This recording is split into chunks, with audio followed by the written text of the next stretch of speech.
Uno de los procesos más importantes de la transformación digital de la sociedad cubana, la bancarización, contribuye a reconformar todo un grupo de elementos que son parte del programa de estabilización macroeconómica del país y está asociado, entre otros elementos, al control de los niveles de efectivo en circulación, así como a la relación entre la masa monetaria en moneda nacional y en divisa.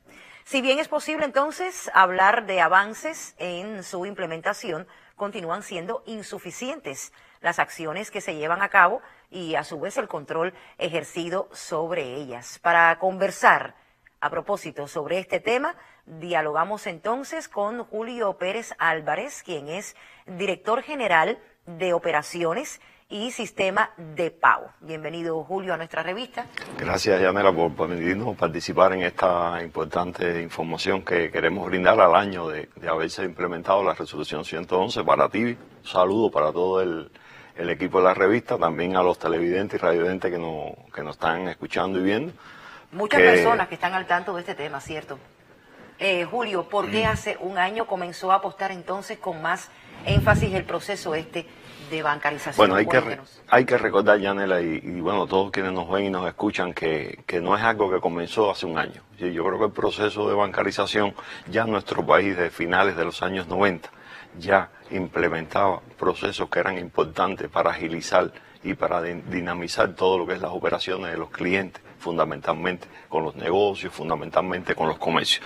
Hay que recordar que, bueno, comenzamos a finales de esa década a implementar los TPV, los POS, los terminales de punto de venta en determinadas tiendas, y todo el cliente, como estaba bancarizado, que tenía su cuenta de banco, podía hacer sus operaciones por estos medios.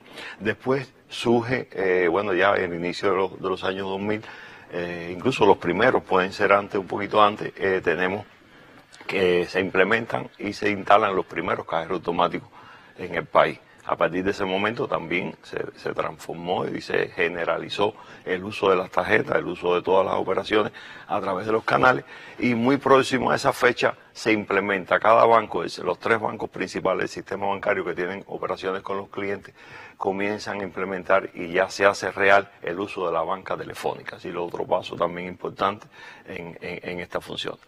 Se ha estado trabajando, las condiciones de la economía han ido cambiando, la situación también del país, como usted conoce, económica, se ha ido transformando, y llega este momento donde en el pasado año, el 2 de agosto del pasado año, el Banco Central, el ministro presidente del Banco Central de Cuba, emite esta resolución 111, que lo que tiene como característica, tiene como principio que se regulen y se actualicen los instrumentos de pago que se usan por los clientes y las facilidades que da el sistema bancario nacional de conjunto con el resto de los organismos, para que se pueda alcanzar un nivel de crecimiento en los pagos que ya existían. En todo este proceso hay que reconocer, y después hablaremos un poquito más de ello, que como país no subdesarrollado tenemos también el privilegio de que tenemos dos pasarelas de pagos nacionales. Ahí recordar que en ese momento teníamos ya la experiencia de Transfermóvil, de Telsa, como todos los cubanos conocemos, y en Zona,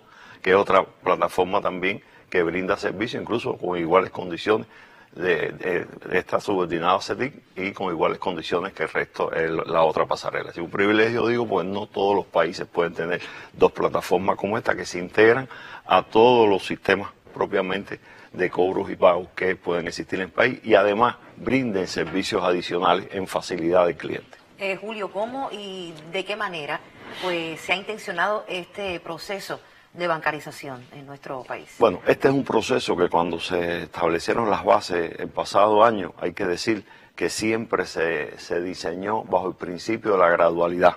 Es decir, es un proceso que no es masivo, que es un proceso que respeta y que busca fundamentalmente no crearles dificultades a los clientes, sino que ir paulatinamente, fundamentalmente en lugares donde existan las condiciones, desde el punto de vista física, materiales y tecnológicas, para que los clientes puedan hacer uso de estos sistemas. Ese es el principio. Actualiza a las entidades a partir que aparecen nuevas formas de gestión en el país, y establece como línea, en eso nos los pidió siempre la dirección de nuestro país cuando hicimos la propuesta, cuando acompañamos incluso al ministro a la aprobación de esa regulación, que no existiera diferencia en las condiciones de trabajo de las empresas estatales cubanas y las nuevas formas de gestión. Y en ese sentido, bueno, se logró a partir de ahí otras instituciones, también otros organismos de la Administración Central del Estado, como el caso del MinSIN, y implementó desde el punto de vista de regulaciones que obligan, establecen a los comercios que tengan al menos una forma de pago electrónica, y también después la resolución del Ministerio de Finanzas que generaliza, extiende a todos los actores económicos con el uso de las cuentas fiscales, cuentas bancarias fiscales. Yo creo que esos fueron procesos importantes, pero a nivel de territorio se crearon grupos de trabajo, incluso para poder monitorear y poder incluso evaluar en qué lugar existían las condiciones y en qué lugar habían que crear las condiciones para poder alcanzar estos objetivos. A veces se piensa o escuchamos en la calle que la bancarización ha llegado para complejizar un poco todo, ¿no? En buen cubano, como dicen todos, para complicarnos la vida. ¿Qué usted cree entonces sobre este tema? Mira, ¿Es cierto? yo creo que al año, en la evaluación, como decía, con los antecedentes y al año, a mí me parece que si algo no ha fallado, si algo puede haber un sentimiento de rechazo por parte de los usuarios que hacen uso de este servicio, no está especialmente en el espíritu de la legislación y en el espíritu incluso de la voluntad y la responsabilidad que tenemos todos los organismos que formamos parte de este entramado para poder alcanzar los objetivos. Es todo lo contrario, a partir de que se puedan hacer operaciones de forma electrónica, a partir incluso que se reconozca en la resolución todos los medios de pago que puedan existir, todos los instrumentos de pago que existen en el sistema financiero bancario cubano, eso permite que se amplíe la facilidad. Yo creo que aquí hay que recordar también incluso la experiencia cuando la pandemia de la COVID. Sí, muchas personas empezaron a usar sin que existiera esta regulación, sin que existiera este intento, por lo menos este proyecto, de generalizar el uso desde su casa, sin tener que ir a hacer colas a establecimientos, pagaban servicios importantes que prestaban el país, e incluso hasta en el uso del comercio. En esa etapa se incrementó, creo. Se incrementó a partir de ahí, incluso ya los niveles, yo puedo decirte que hoy los niveles de los clientes que pagan la electricidad, los niveles de los clientes que pagan la misma telefonía, estos sobrepasan el 80% de los deudores, es decir, en este caso los que tienen compromiso de estos pagos. Por lo tanto, son experiencias que todo lo contrario. Yo creo que en esta pregunta que tú me haces debemos resaltar, y es importante, dónde nos ha fallado, cuál es el proceso que no hemos cumplido y dónde no hemos tenido todo el apoyo o ha existido resistencia. Yo creo que aquí hay que partir de un principio. Hay que respetar la voluntad del cliente, de la persona, del usuario, que va a recibir un bien o un servicio. Eso él debe decirle, y por eso las regulaciones que se han emitido, que obligan que todos los establecimientos tengan estos medios de pago, que hay que respetarle la voluntad de con qué medio quiere pagar. A partir de ese momento es que la entidad que va a prestar el servicio, que va a realizar el comercio, debe responder. Ahí nos ha fallado. Una de las quejas principales que en esto tenemos, el número incluso de operaciones crece todos los días, el número de clientes que acceden al servicio crece, el número de entidades y comercios que ya tienen, por ejemplo, el código QR, cualquiera de las dos pasarelas, para hacer eso vaya a niveles que se aproximan a la totalidad de los compromisos que teníamos establecidos. Pero ¿dónde está? En el rechazo que se le hace para que pueda hacer el uso de esa facilidad, incluso negándole la posibilidad que tiene, porque es algo también que se ha introducido y que ha tenido buena aceptación, de una bonificación. Si la persona que pague por los canales estos electrónicos, que pague por los pagos por los QR, ¿no? Tiene un descuento del 6% del pago que está realizando. Cuando no se puede hacer, cuando incluso o se le permite hacer, aquí también entramos en un marco de, vamos a decir, de actuación incorrecta, que es que en vez de usar los pagos directos desde el punto de vista, los pagos por canales directos de pago, que es donde lo beneficia, no se hace y se obliga a que se haga por transferencia. ahí, a una tarjeta determinada, y esto se pierde ese beneficio que tiene. Además, se comete el error de también violar el compromiso que tiene la entidad con el fisco, en este caso con el presupuesto del Estado, que también es algo que nuestra economía vigila y que además tiene la responsabilidad por la característica de nuestro país, un país con una situación económica como conocemos, pero al mismo tiempo con servicios sociales como la salud, la educación, que se mantienen de forma gratuita. Por lo tanto, yo creo que ahí hay dos de los principales problemas que hacen que no se confía el 100% de ese beneficio, o por lo menos de esa facilidad que tiene para hacer los pagos. En sentido general, los números crecen, pero es también insuficiente desde el punto de vista la confianza que tienen los clientes en poder hacer las operaciones. A un año ya exactamente iniciado este proceso de bancarización, ¿cuáles son entonces, en general, ya un poco para ir cerrando nuestra conversación, los principales resultados? Bueno, los principales resultados son que en este sentido hay una mayor comprensión, hay desde el punto de vista incluso un acompañamiento, todos los organismos de la Administración Central del Estado que tienen que ver con facilitar. Estoy mencionando a MISIN, estoy mencionando a los ministerios propios mismos de la economía, el Ministerio de Economía, el Ministerio de Finanzas, la ONAC, con la responsabilidad que tiene. Todo organizativamente se ha logrado que a nivel central, a nivel de provincia y a nivel de municipio existe un grupo de trabajo permanente que le da seguimiento a esta actividad. E incluso con el principio de que en cada lugar se deben tomar las decisiones que sean propicias en ese lugar para evitar que le traiga problemas o le traiga, desde el punto de vista de insatisfacción al cliente. Eso se ha ido perfeccionando, ya incluso en estos momentos la comunicación es directa con los mismos autoridades locales, desde centralmente se mantiene desde el punto de vista de comunicación por videoconferencias.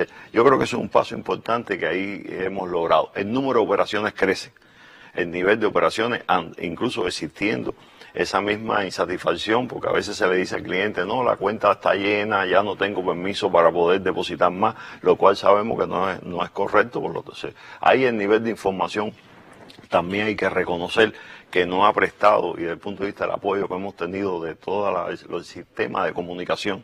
Ahí la revista, esta es la cuarta ocasión que estamos informando sobre este proceso aquí en la revista de Buenos Días, también las mesas redondas. Yo creo que el programa desde la presidencia, la prensa plana, la prensa y la radio en las provincias, los telecentros, todos los medios en sentido general han apoyado mucho. Yo creo que es importante que se reconozca hoy en esta comparecencia. Si hablamos de resultados, hay que hablar de retos. Sí, el principal reto que tenemos es este que te menciono. Son dos retos principales que tenemos. El primero, continuar creando las condiciones para que la persona que tiene una cuenta bancaria, toda la persona que tiene una tarjeta, pueda hacer sus operaciones y que sea aceptada y se le respete su voluntad. El segundo reto que tenemos en esto, que son de los dos, yo diría los principales, es recuperar la masa monetaria que está circulando y que no ha regresado al banco, porque de una forma, no operativamente se cumple con el compromiso de los depósitos que tienen que hacer las entidades, tanto estatales como las entidades privadas, al banco. Y en este sentido incluso yo puedo agregar que tenemos que concluir el proceso que ya ha avanzado más del 80% de las entidades nacionales en el país. Cuando digo las entidades a cada nivel, han actualizado su contrato con el banco que lo atiende, es decir, el banco comercial que lo atiende. Eso ha permitido un proceso que se pueda, desde el punto de vista, vamos a decir, conciliar y actualizar el contrato que se tiene. Cuáles son los niveles de operaciones, cuáles son. Aquí hay que mencionar también, que es otro reto, que tenemos que seguir informando, tenemos que seguir incluso dándole confianza a nuestro pueblo, que no se elimine el uso del efectivo.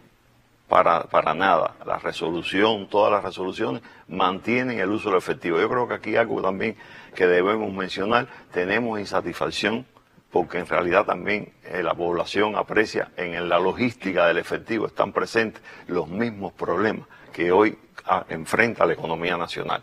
Tema energía eléctrica, tema combustible, pero en ese sentido se está trabajando para mejorar el servicio fundamentalmente de los cajeros automáticos.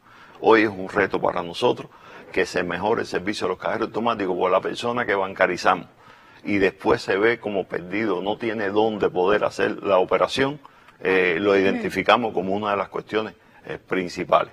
El otro reto importante, a mí me parece, y no podemos dejarlo de mencionar, es consolidar la estrategia de educación financiera.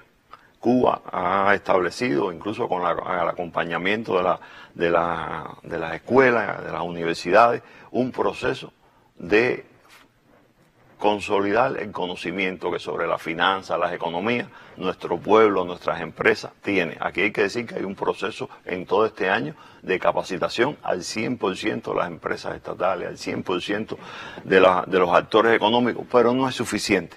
Yo creo que tenemos que ir ahora en una segunda etapa a consolidar ese conocimiento que en nuestro pueblo ya se han realizado programas que la misma televisión nos ha permitido en horarios importantes que se puedan publicar sobre estos conceptos de la finanza, de la economía y que pueden ayudar. Nuestra población es una población culta, pero sin duda hay, desde el punto de vista, particularidades en este proceso de la economía actual, en este proceso de la bancarización que requiere más información. Yo creo que ese es otro reto que tenemos, a pesar que decía que reconocía el esfuerzo que se ha hecho y el apoyo que hemos tenido de todos los medios de comunicación, tenemos que ir con mensajes más claros, con mensajes más precisos, con mensajes que le permita al cliente que pueda conocer cuáles son sus ventajas, cuáles son sus facilidades en todo este proceso. Incluso muchísimas personas de la tercera edad que no están muy expertos en este tema también a través de como usted decía, de nuestros programas de televisión, pues se han un poco adentrado